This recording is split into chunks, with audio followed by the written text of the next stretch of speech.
Halo guys, tahukah kalian siapa bangsa dan ras paling unggul di muka bumi? Nah, sebelum kalian lanjut nonton video ini, jangan lupa klik tombol like, subscribe, dan jangan lupa tombol lonceng untuk mengaktifkan notifikasinya ya. Kalau menurut kalian bangsa dan ras yang paling unggul di muka bumi adalah Amerika? Bukan. Rusia? Bukan juga. Jerman? Inggris? Prancis? Juga bukan. Cina? Apalagi? Bukan guys. Menurut ahli DNA dari Oxford University, Stephen Oppenheimer, pada acara bedah bukunya berjudul Eden in the East, Surga di Timur, bahwa induk peradaban manusia modern bukan berasal dari Mesir, bukan dari Mediterania, dan tidak juga dari Mesopotamia, bukan pula dari Barat apalagi Cina, tetapi peradaban manusia modern justru dari Indonesia. Iya guys, bangsa ini merupakan pewaris tunggal kejayaan bangsa-bangsa besar di masa lalu. Dan agaknya, Profesor Aricio Santos dari Brasil pun selaras dengan teori Oppenheimer. Dalam buku Atlantis The Lost Continent Finally Found, ia menyatakan bahwa titik Atlantis itu ada di Sundaland. Jadi guys, kita tidak pantas bersikap kerdil dengan memelihara sindrom inferior akut alias rasa minder terhadap bangsa luar. Kenapa? Karena nenek moyang kita dulu adalah bangsa yang unggul. Nenek moyang bangsa-bangsa. Jelas ya guys? Lantas, kenapa ada sejarawan menyebut bahwa nenek moyang kita itu tidak beradab, bodoh, penyembah berhala? Itu faktor penjajahan atau kolonisasi guys, yakni pembodohan, pengaburan, dan pembengkokan sejarah oleh kaum penjajah. Menurut Juri Lina dalam buku Architect of Deception, Secret of Freemasonry, ada 3 cara melemahkan dan menjajah suatu negeri. Pertama, kaburkan sejarahnya. Kedua, hancurkan bukti-bukti sejarah bangsa itu hingga tidak bisa lagi diteliti dan dibuktikan kebenarannya. 3, putuskan hubungan mereka dengan para leluhur dengan mengatakan bahwa leluhur itu bodoh dan primitif. Guys, sejarah Nusantara ini dibikin oleh kaum penjajah seolah-olah hanya dimulai dari era kemerdekaan atau paling jauh di era Raja-Raja Nusantara dulu versi penjajah. Tahu nggak sih guys, ribuan tahun lalu Nusantara terbagi dalam 3 era loh. Era pertama disebut era Wangsa Keling. Wangsa artinya bangsa, sedang Keling artinya kuat. Jadi Wangsa Keling maksudnya adalah bangsa yang kuat. Konon di era ini, leluhur kita berekspansi hingga Kamboja, Vietnam atau Indochina, Thailand, Burma, Sri Lanka, India, sampai ke Madagaskar. Raja yang terkenal bernama Shailendra. Tulisan yang dipakai adalah huruf Talawa, di mana modelnya menyerupai huruf Mesir kuno dan Israel. Pusat pemerintahan di sekitar Jogja sampai ke wilayah Dieng. Maka ketika Israel mengklaim masih keturunan Moria, maksudnya adalah Gunung Muria di Dieng guys. Dieng artinya penguasa, kemudian bergeser menjadi Dahnyang atau Dayang, artinya juga penguasa. Setelah Wangsa Keling menghilang, di Tenggarai munculnya situs Dieng maupun Candi Borobudur. Nah, habisnya era Wangsa Keling ditandai dengan bangunan Bako atau Baki, yang artinya kuburan atau berakhir, dan ditandai dengan berdirinya Candi Boko atau Bako. Era selanjutnya adalah era Medang Kamulyan.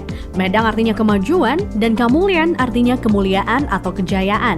Bahwa Medang Kamulyan zaman kemajuan terutama bidang keagamaan. Agama lebih dititik beratkan dalam sistem pendidikan terpadu mulai dari lingkup kecil hingga besar. Rajanya yang terkenal adalah Ratu Boko. Di era itu merupakan cikal bakal munculnya huruf Sangsekerta yang dikenal oleh Aji Saka. Aji artinya sesuatu yang dihormati, dan Saka artinya penyangga, caga, atau tiang. Nah, tiang jika bergeser ke Cina menjadi Tian atau Tuhan.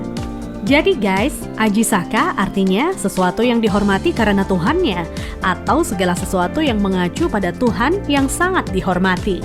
Kemudian huruf-huruf tadi akhirnya menjadi bahasa Sangsekerta.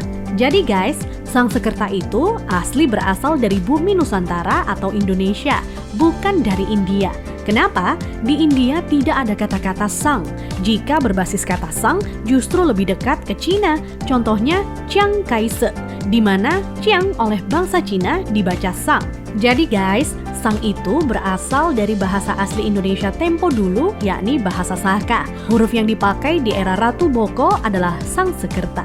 Iya, kerta artinya 4, sedang sang asal kata wangsa atau bangsa. Jadi, Sangsekerta itu 4 bangsa yang meliputi antara lain, pertama, bangsa Qin yang meliputi bangsa Cina sendiri, Vietnam, Laos, dan Kamboja.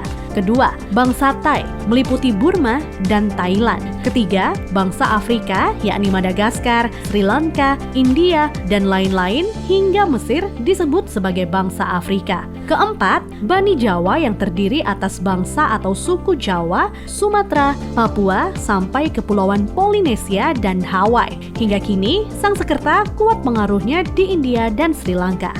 Dari keempat bangsa tersebut, penguasa yang terkenal ialah Ratu Boko. Jika keempat unsur bangsa itu digabungkan, maka timbul istilah Nuswantara atau Nusantara. Nusa artinya pulau, antara artinya jarak, maka makna Nusantara adalah bangsa yang hidup di pulau-pulau yang tersebar dari Kepulauan Polinesia di ujung timur hingga wilayah Madagaskar atau Afrika.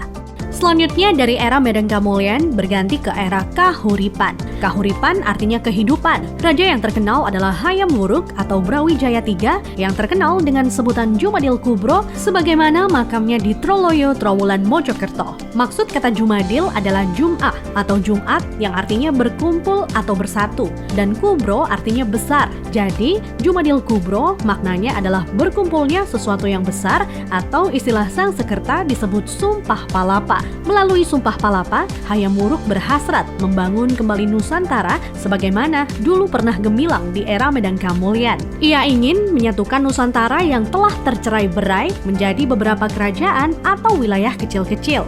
Dan patih yang melegenda adalah Gajah Mada.